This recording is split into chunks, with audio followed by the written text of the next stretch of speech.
K-Channel News with Comedy Affairs. Panig sa katotohanan, panig sa pagsulong ng kalokohan. Sa ulo ng mga nagkatarantagawang balita, isang lalaki nagnakaw ng bigas sa Pier 3 sa Cebu City. Nahulog sa truck ang bigas, iniwan ng kawatan.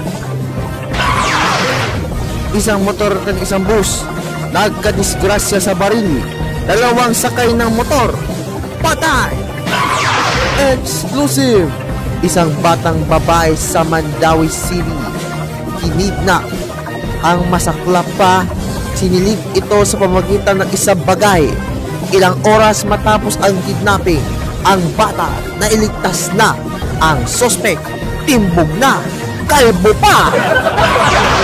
Sa mo lang mga bagong flavors ng Don Macchiato. Inilabas na sa publiko. Kung ano ang mga flavors nito, ating silipin. Hi, I'm James. My real name is Bulbs.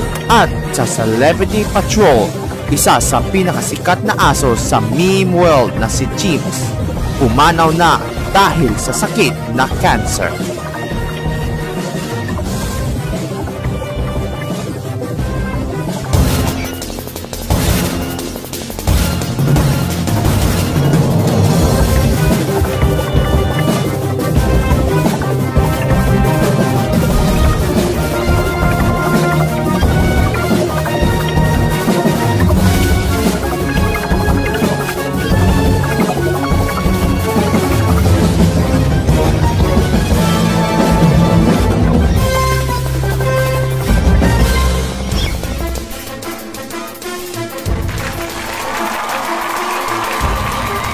Magandang umaga.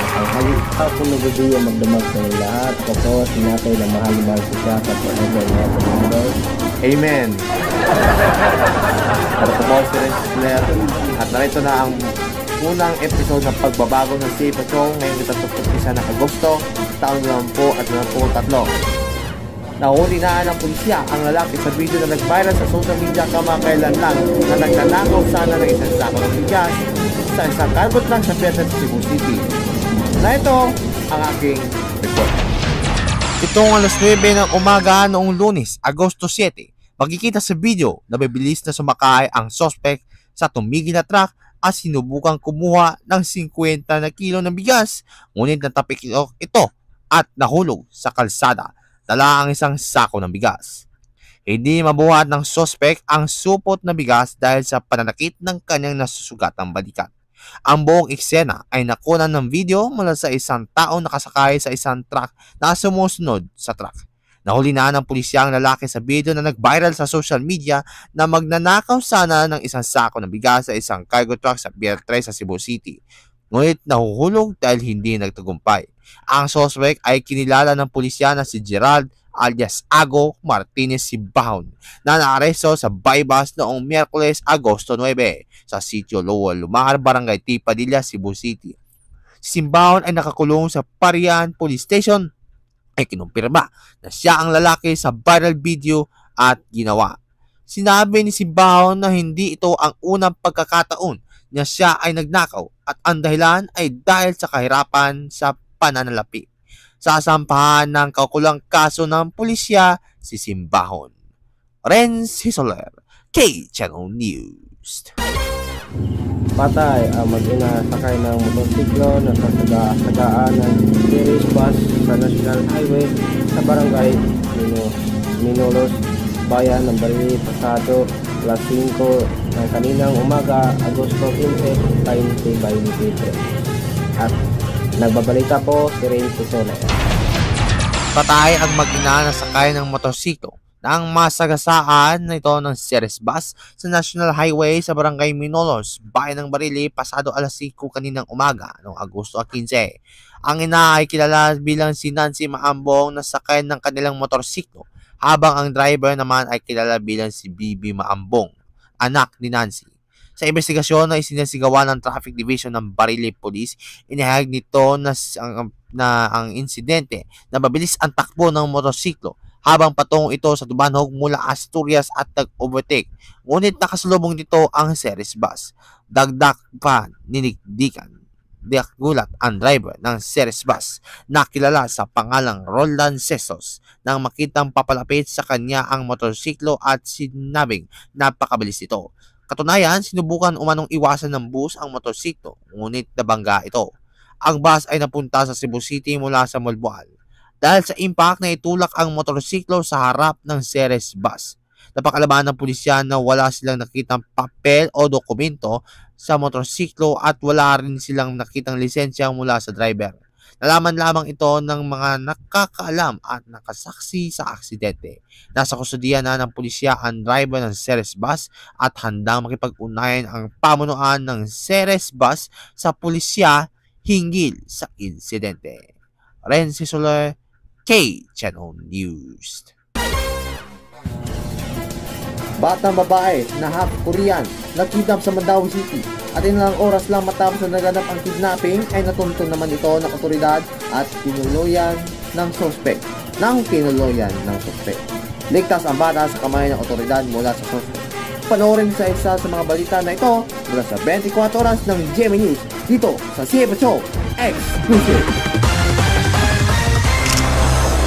Tanghaling tapat kahapon nang makuhana ng CCTV ang lalaking ito habang nagtutulak ng malaking maleta sa barangay Bakilid ng Mandawi, Cebu. Walang kaalam-alam ang mga tao nang nasa loob nito, 8 taong gulang na Filipina-Korean na kinuha mula sa kanilang apartment. Alas 5 kahapon nang iulat sa pulisya na nawawala ang bata. Matapos ang 2.5 oras na paghahanap, natunton ang bata sa isang bahay mga kalahating kilometro ang layo mula sa bahay ng biktima.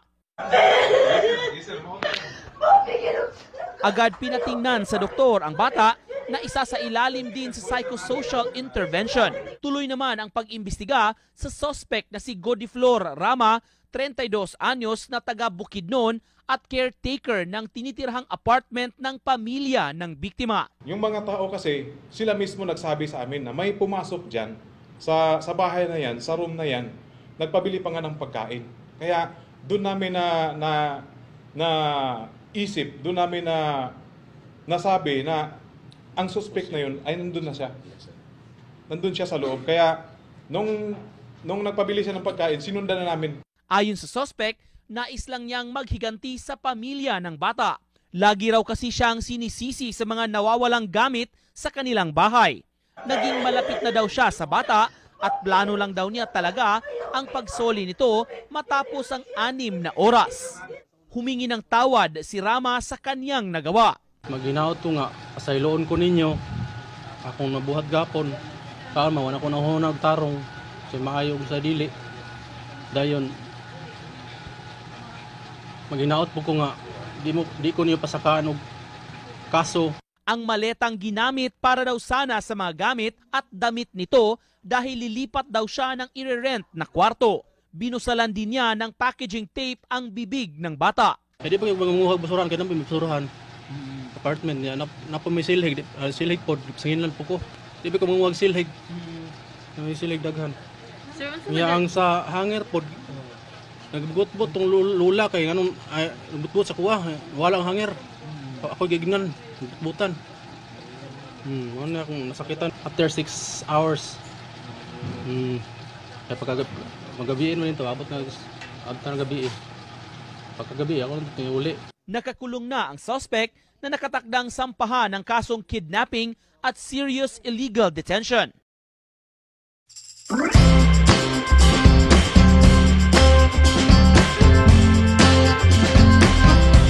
Tiron, walang nagtatanong pero share ko lang. Mga bagong flavors ng Don Macchiatos ipinakita na sa publiko. Ano ang mga bagong flavors nito? Parang ni Montonio, sa may flavors na Don Macchiatos ron. Wala. Okay ba yun? Oh my God. Okay. So, ang mga flavors na pinakita na nasa publiko ay ang Don Darko, na kung saan ay premium dark chocolate at ang Donya Sakura strawberry na strawberry ang flavor. Ang presyo na naman ay same pa rin sa halagang 39 pesos ay mabibili mo na ang mga bagong flavors ng Don Macchiatos. no? Interested kayo mga labels sa Don Macchiato at yun ko na. So tanaw na ako kung maka-vlog ta na sa mga bagong flavors sa Don Macchiato. Sila na to na. Asa ba no? Dito siya ato sa magbuwal nga branch. Makita ni Don ang Don Macchiato. Atong dapat kayo sa bus stop. Oh, lana dito. Ano basin makakulog ka po, makukulog ka po kadagit. Kulgan ka ba? Ano to na? O samantala, nakatulog ka ng Jack Roberto Antisilos University. Sure? Kuhan ko na siya, university ko na siya ni Jack Roberto nga, pampawala sa Timong Silos. Tapos mo, in a relationship ka, Dag Silos. Pampawala sa Silos ko, no? And actually, fun fact, na-appeal ko sa klase na. Sa Google Drive, but it's not that what I think. Panoorin niyo lang po ang experience na ano ko sa klase ng JARSU University XP.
Matay ton.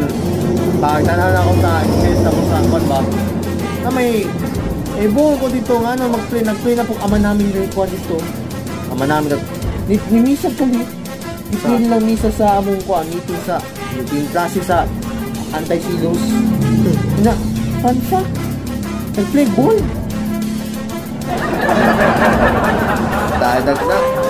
Wala pila na sila ga-apel. 900 people kapin. There's a lot of classes na ni-absent ko na for today. Pero, saan na makabalik tayo kay Basin. So, magsina po sila. Letter B, balik na. Undan dito anak good nga Juan. Patay mahimo na. Patay mahimo sa kinabuhi. Nako. Ano din na siya. Okay, sa Celebrity Patrol, nakadungog man ta nga kaila kani teams. Yes. Kato na sa Dog World, katong viral na siya sa meme sa not just here but in the whole world. Kung kalibutan na siya. But unfortunately, he recently died due to cancer. No? Makikita niyo po yan sa balikan natin ang buhay ni Teams sa video nito at sa aking pagtutok. Siya si Botso, o mas kilala bilang si Chimps, isa sa pinakasikat na aso sa meme world. Isang Shiba Inu type na aso si Chimps, at bago pa man siya naging sikat, ay naging normal lang ang pamumuhay niya bilang isang aso. At noong 2017, sa kanyang Instagram account ni Chimps, ay nag-post siya sa kanyang larawan, at ito ang nagpabago sa kanyang buhay. at ito ay nagdami ng kaniyang mga reactions nito. At noong taong yon ay diyan nagsimula ang kaniyang pangalan na si Chims. Sa kadahilanan na rin na sa dami ng mga tao na nagko-comment at tinawag siya na Chims. They called me a dog with speech problems because I included the letter M in every word I said, and they thought I looked like a cheeseburger. Then, the humans put me into a subreddit called Dogelore, a forum page full of memes featuring dogs like me. 2020, someone posted a meme they named Swole Doge vs. Teams. I guess I'm a superstar now.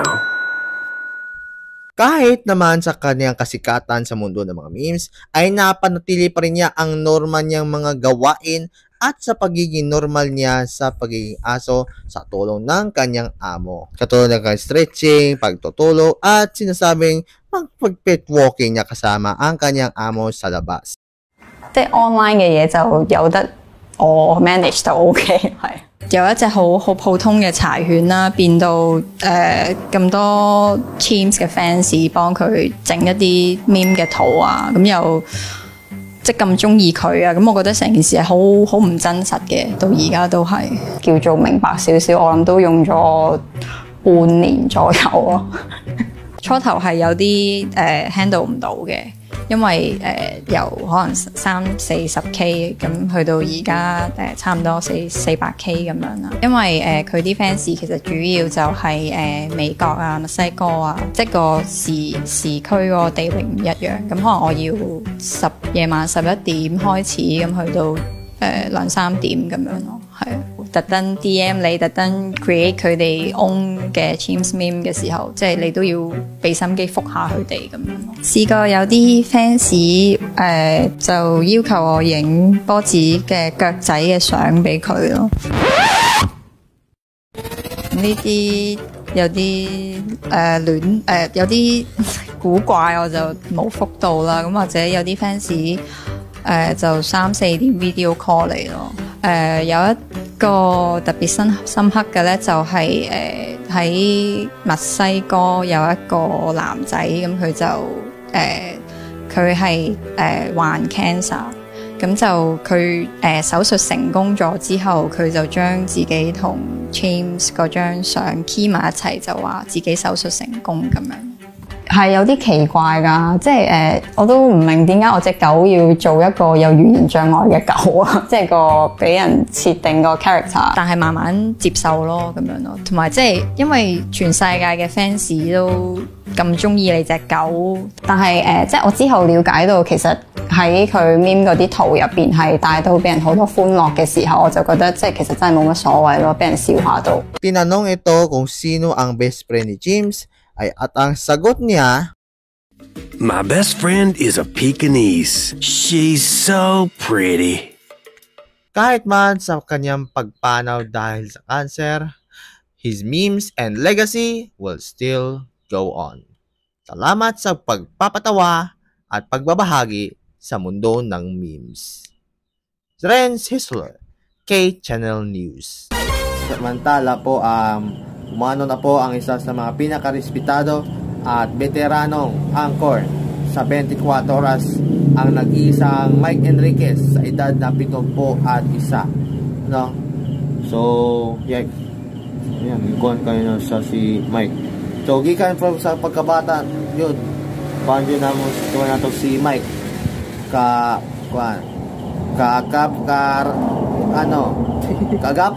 kagapay mula umaga sa radyo, nakikinig sa DCWB at sa gabi mapapanood natin siya sa 24 oras, no? So narito ang report ni VT Itan.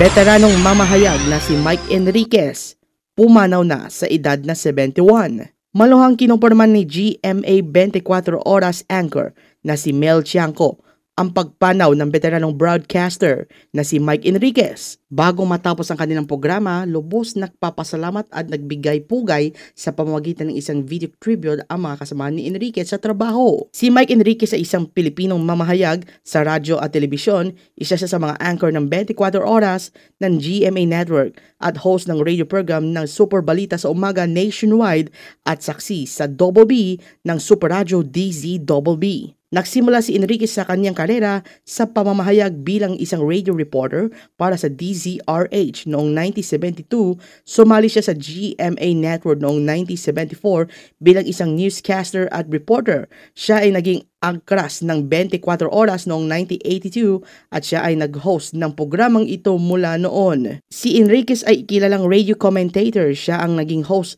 ng programang Saksi sa Double B ng DZBB mula noong 1986.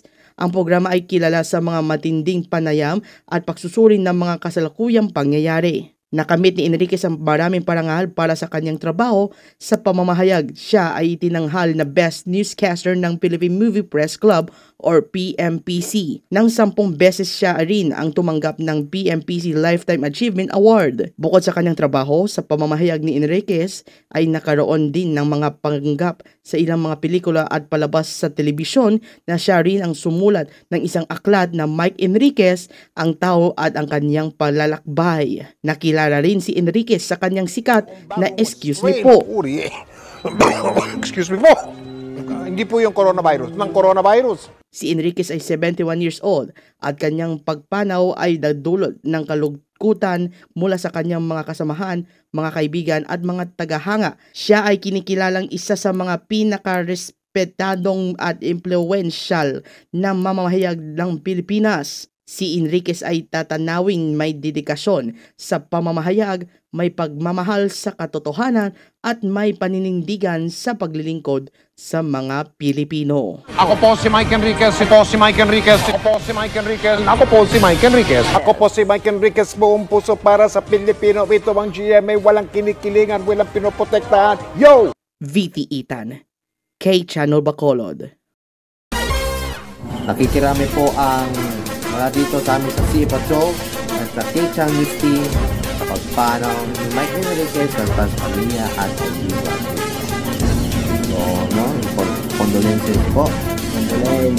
Very sad po talaga. Very veteran. Pinaka-respectado.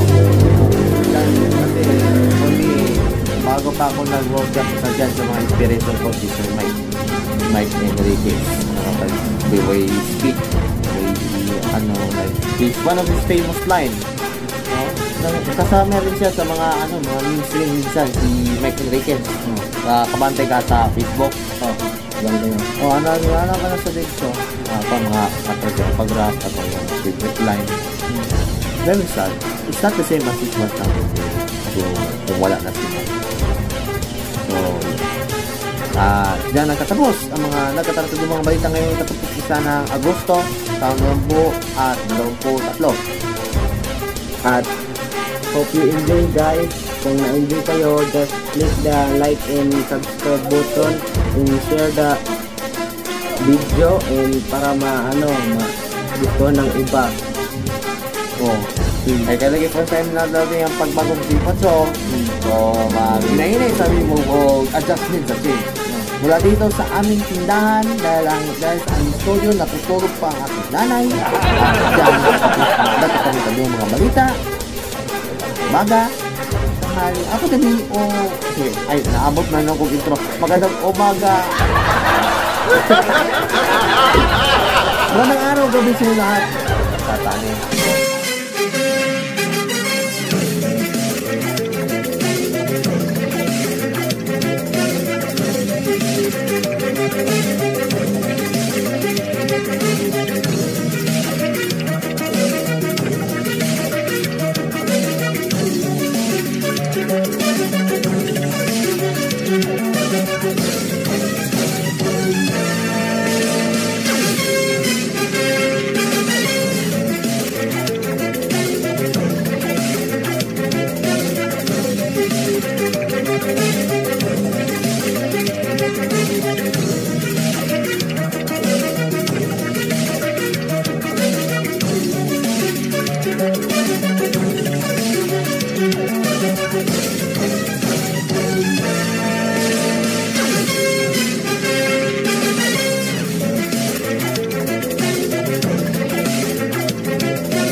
Bye.